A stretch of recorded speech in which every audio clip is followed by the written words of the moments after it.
Welcome to Winsight Live. I'm Phil Lempert, and I'm kicking in today for our executive producer, Tony Kaczynski, who is still on vacation.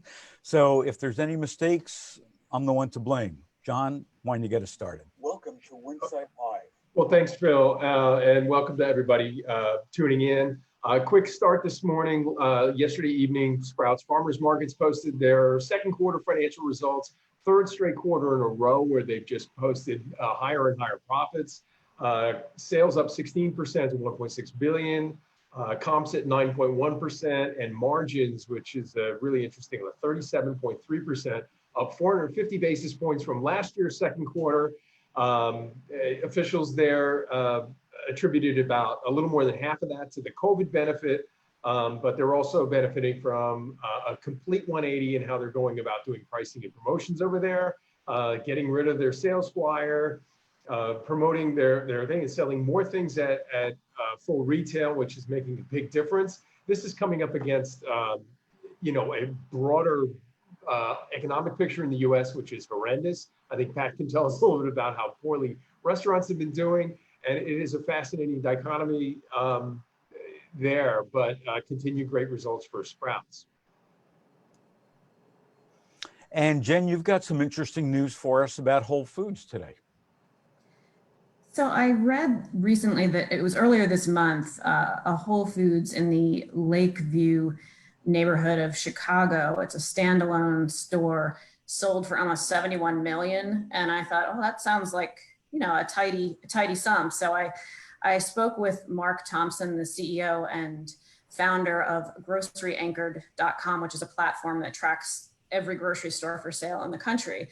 And he said that actually there was an even bigger deal on a standalone in 2018 when the Children's Hospital of Los Angeles bought a Vons for 90 million, and that store was only 43,000 square feet. The Lakeview Whole Foods store is 75,000 square feet. So interesting, but we got into it, sort of wondering if these single tenant stores are becoming more desirable in the pandemic, because if you've got a grocery store anchored shopping center and you have to purchase the whole deal, then you're purchasing a lot of businesses that are maybe closed right now, or really struggling, like restaurants or salons, that kind of thing.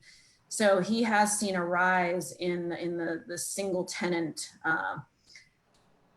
operations for sale, and also has spoken with a number of grocery retailers, not on the Whole Foods level, that are, scouters have been calling and finding out if they have any single stores that they want to unload. So it's going to be interesting to see how this all plays out as we move through the pandemic. It's interesting times. So I think what's interesting, and again, let's be clear that they're not buying a Whole Foods store, they're buying the property where Right. A Whole Foods store used to be. So they're not buying an ongoing business. But what's interesting to me is, as a lot of independents might be thinking about what the future looks like, where they've got to make sizable investments in whether it's backroom robotics or whatever. Do you think, and a question for everybody on the panel, do you think that this is going to spur more independents to just sell their property and get out of the business? Could be. I mean, Whole Foods is such a desirable tenant as compared to maybe others, because Amazon is its parent company, and as Mark said, what are the chances that Amazon's going to go out of business and Whole Foods is going to stop paying its rent? It's not, and Mark also said that there are very few retailers who could afford the rent on a property that expensive. Sure. And also just a note, and I'm going to put it up for everybody to see. We've got a great slideshow on Winsight Grocery Business on the latest Whole Foods store opening in DC. So check it out on Winsight Grocery Business as well. And for some other news, what I want to do is I want to talk about the finalists, and I want to congratulate the FMI store manager finalists. And I know I'm going to mispronounce a lot of these names, so I apologize up front. But Jim Grachowalski from Martin's Supermarkets, Michael Siak Perry. In Scogan's Festival Foods, Caitlin Lester, that's an easy one, from Lund's Byerly, Joseph Stevens from Brookshire Grocery, Eric Weeks from Fairway Stores, and Raymond Brown from Kroger. And we've got a couple more, and Jen Book from Hy-Vee. So congratulations to all the finalists. You can go on FMI's page and vote for who you think should be the winner. Also, what we got this morning is a report. Let me just screen share this as well, if I can find it. Can't find it. So it's the Food and Retail Distribution Monthly Update from RBC Capital Markets. And the interesting thing for me was they showed the growth in both online and grocery sales from 2015 to the anticipated 2025. And for 2020, the estimate is that grocery sales will be $681 billion, and an increase on e-commerce to $47 billion. Now, while that sounds like a lot of money, and we've seen a lot of these numbers about the increase in online sales, let's remember that in 2019, it was only $33 billion. So $33 to $47 billion is not that substantial as we talk about all this growth. But what was interesting to me is the average spend in August of 2019 was $72. In June, it went up to $84, average increase of 17%. But online shopping, again, in August 2019 was 1 time a week, and now it's gone up to 1.9 times a week. And we also see a new,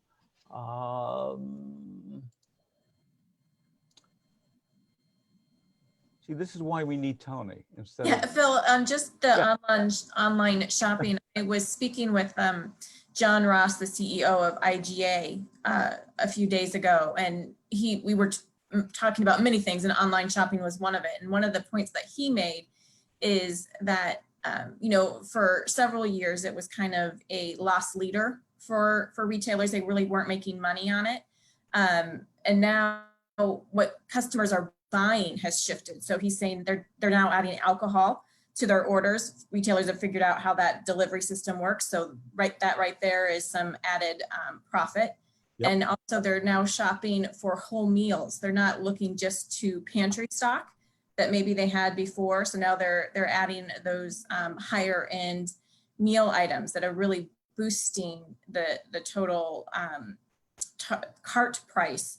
So, and his suggestion was maybe to look at it as more of a marketing expense than a labor expense, because you know you're really making some connections with your customers by putting forth a good effort on your online shopping. I'd agree with that. And you know, just to add to that, the Sprouts yesterday said that their e-commerce operations were profitable. They'd grown from 4% of the business at some point last year to somewhere around 11 to 13% around this time. Baskets are bigger. They're doing proprietary pickup and delivery now. And, you know, they said that the average basket there was more profitable than a trip to the store. People are getting more stuff done. They're concerned. It's a solution to the mask problem. There's all kinds of reasons behind e-commerce growth. I think we're going to see it continue to grow. And I think, you know, in my conversation with Mark Thompson of Grocery Anchored, you know, he said that Trader Joe's has been, you know, really lost out during the pandemic. It's been the least successful because no curbside pickup, no delivery, small footprint stores, small warehouses, the supply chain got squeezed. They just don't, you know, they're not set up like these other retailers who are making a lot of money with online and curbside pickup. Well, I know that here in Southern California, Instacart does deliver from Trader Joe's. I have not availed myself of that yet, so I don't know how well they're doing, but I think the Trader Joe's is starting to do that, just a tiny bit.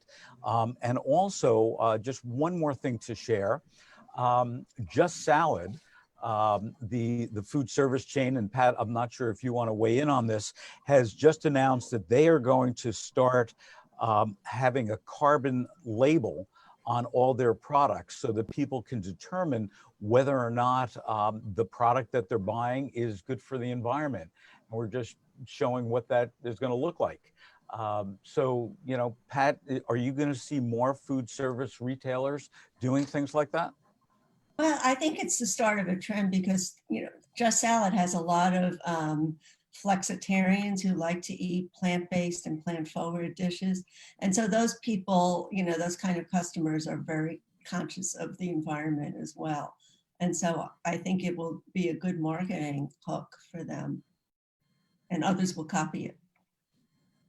And John, let's talk a little bit about, Walmart's latest, I don't know if it's the latest innovation that they're doing, but they want to get more involved with technology yet again.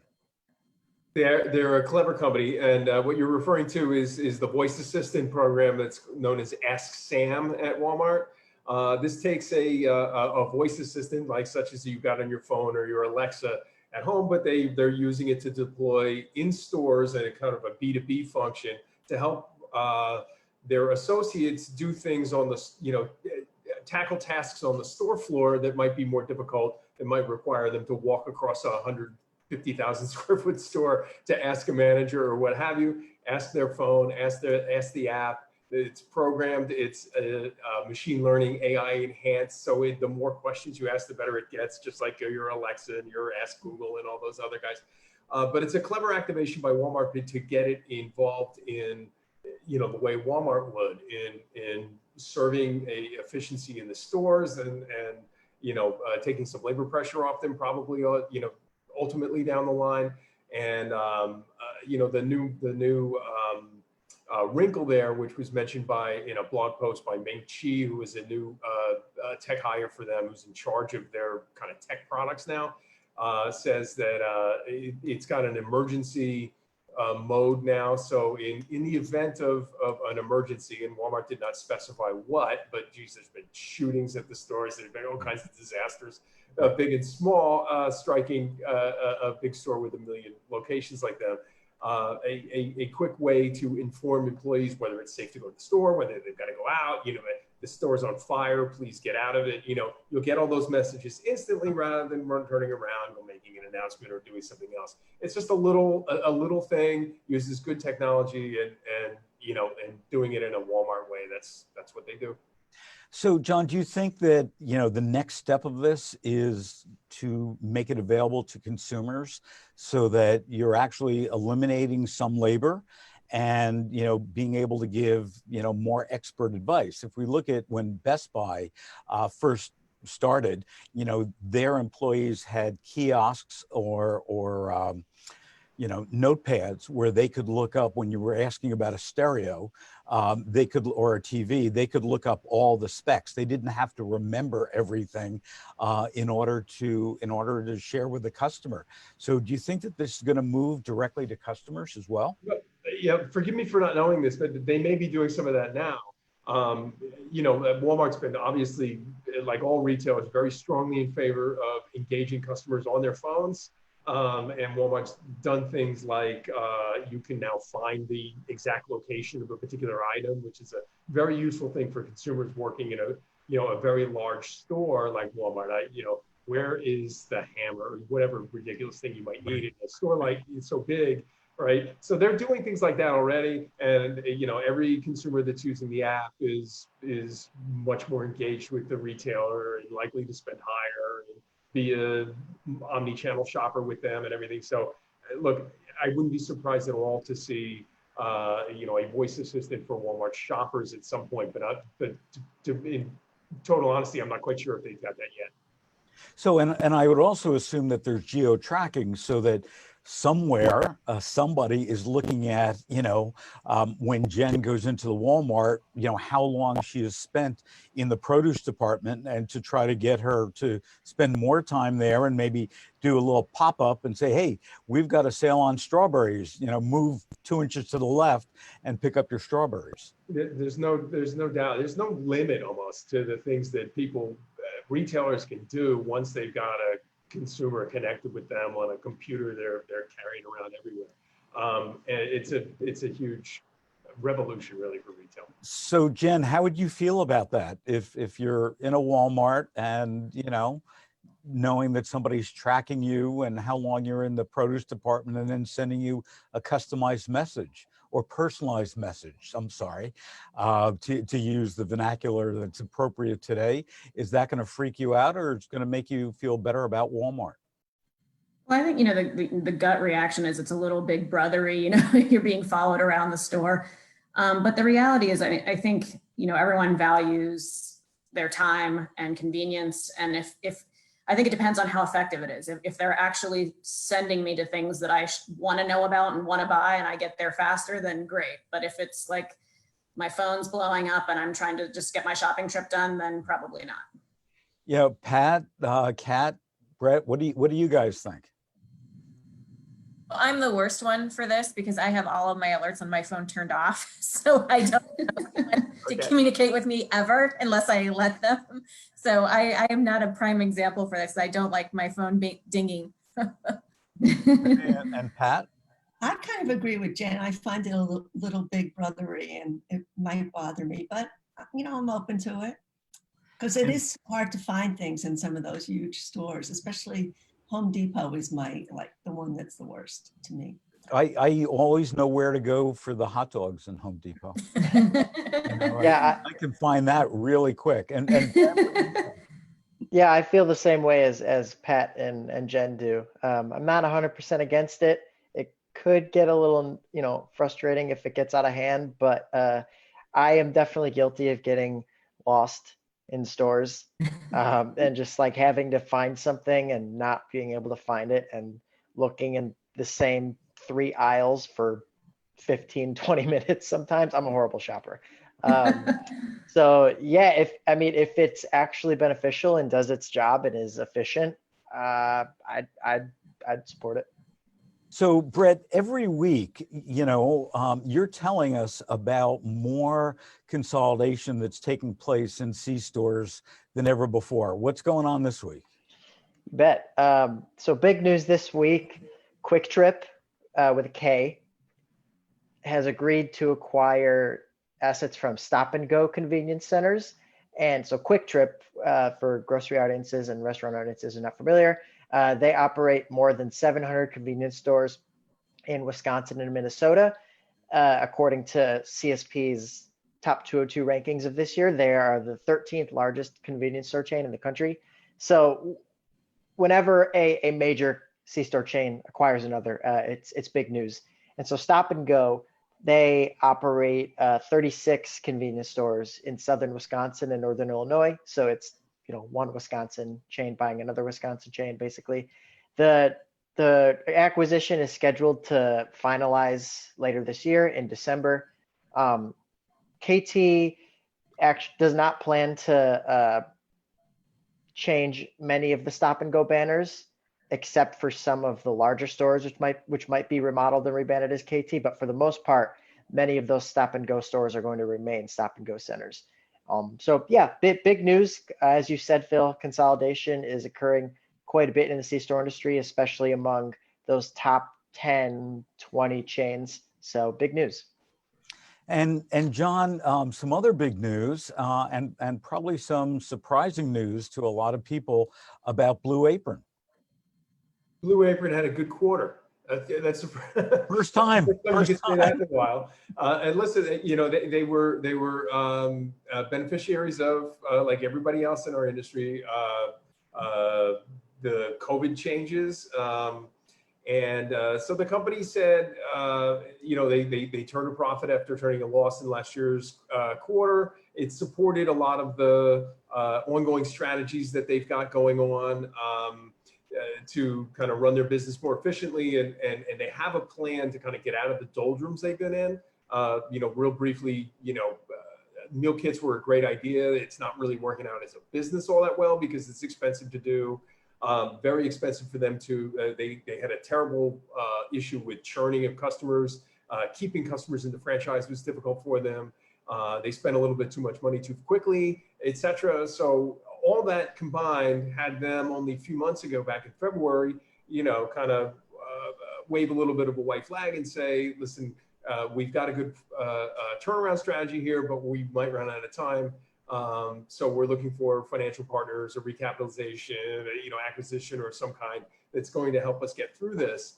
And, COVID came along and is sort of buying them a little bit more time. Their officials said in a call yesterday, they're still looking for those partners. But again, this buys them a little more time. It demonstrates to the market a little bit that it can be a good business under the right circumstances.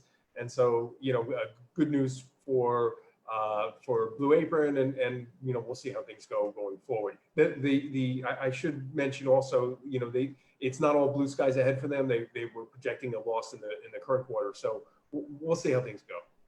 So I'm curious, of all of us, how many has ever ordered a meal kit, whether it's Blue Apron or Chef or anybody else, that was delivered, not from a supermarket, but anybody ever order a meal kit?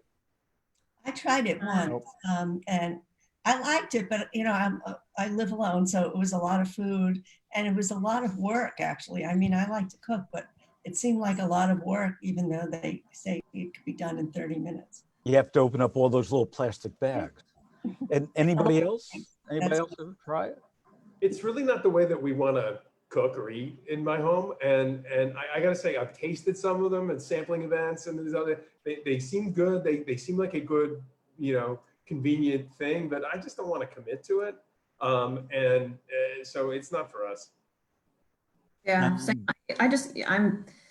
I'm so bad about that. Like I don't want someone else to be in charge of what I'm having for dinner. Like I want to decide, what ingredients are going in there. And, it's kind of like ordering off a menu. It's like, well, I'd like that if it didn't have the dried apricots in there. It's like, I liked having control over what I make for dinner. And Brett, you being the worst shopper on the panel, have you ever used Blue Apron? I have not, no, nor have I ever actually ordered a meal kit before for delivery or in store. Okay, and Kat? No, I haven't. I am like Pat, I live alone, and unlike Pat, I don't like to cook. So the whole concept is null and void for me from the get-go. Gotcha. I think you're like the target customer, Kat. I mean, that's who they want, people who aren't necessarily great cooks, and then they can say to themselves, I made a good meal. And like I said, I think the quality of these things are pretty good, given what they are, kind of a modern TV dinner type thing. And companies are doing very creative things. HelloFresh, the big German company's got now a whole line of offerings of them, including like a budget line, the sort of Aldi of meal kits that they're experimenting with. I think it's an interesting business. The founder of Plated made a great remark about the whole business, was that, once the venture capitalists found a little bit of traction in this thing that had a little bit of consumer juice behind it, they just poured gasoline on it, and tried to make it happen. And the results have been pretty mixed. It's a good idea, but not maybe for everybody. And maybe the way to do it is in combination, like the way Kroger's doing it with Home Chef, as a part of the business and not the business. See, the problem that I have, and this goes back to what Jen had talked about and Pat had talked about. For me, the target market, as you correctly pointed out, John, is someone like Kat. But Kat also is worried about sustainability and worried about the environment, and getting this, package that has to have all the dry ice in it and all the plastic and everything else is a problem for a lot of consumers. And we heard that from our consumer panel, that, when all of them were giving out 3 free meals, they went from this one to this one to this one, and they were able to sample, probably 20 free meals, never having to pay for it. Then they had all that garbage. And then also you had to order 2 or 3 days ahead. And, I don't know what I'm going to, eat 3 days from now. And certainly, I'm not planning on it. And also I think that bringing it into the supermarket, the way Kroger has done, the way Mariano's has done, is interesting, but whether or not it's a sustainable business, who knows? And talking about packaging, you know, Pat, why don't you talk to us about all this, you know, wasted packaging that all of us have been consuming from restaurants, you know, over the past 3-4 months as we're living on takeout. Yeah, I mean, there was a lot of competition, especially in the beginning of the pandemic, for plastic containers and other kinds of takeout containers, and the supply wasn't really keeping up. And then, some operators were really getting concerned about the sustainability. So the example on the screen is from Happy Chicks, which is a fast casual down in Texas. And they discovered that that people weren't buying catering because people were sheltering at home in small groups, weren't going to work. So they worked with a supplier to come up with a single serve box that would substitute for some of their catered meals.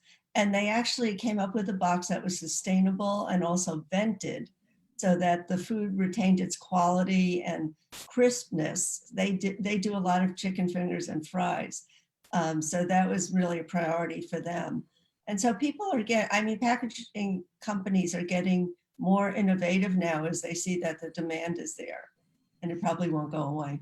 I remember doing a story, I guess this was 6 or 7 months ago in Europe, and I think it was DoorDash, but I could be wrong about that. But what they found the number one complaint was when people ordered burgers in the packaging that they had, the burger would, flip around a little bit and it would become a mess. So they actually developed and invested a huge amount of money in making that perfect burger package so that it could be delivered to someone at home. It would be hot. It was vented, to your point. It was sustainable, and it wouldn't mix around all the ketchup and onions and everything else that we had. So Jen, wrap us up with some good news. Yeah, speaking of burgers, your favorite place, Phil, this one's for you. White Castle is donating.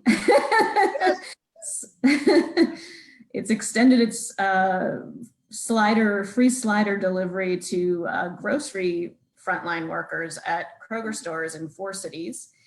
And this is part of White Castle's larger initiative. Since mid-March, they've donated $1 million worth of food and delivered 12,700 sliders to essential workers, healthcare, now grocery workers. That's why you love White Castle, Phil. That's only one of the reasons that I love White Castle. Only one. Well, thanks everybody for joining us today on Winsight Live. Again, you can look at our past episodes on Winsight Grocery Business, on Restaurant Business, on CSP, and on Supermarket Guru. And we wish you all a great weekend, a safe weekend. We'll see you back here on Tuesday at 12:30 p.m. on Eastern Time and 9:30 a.m. on Pacific Time. And be safe and wear a mask.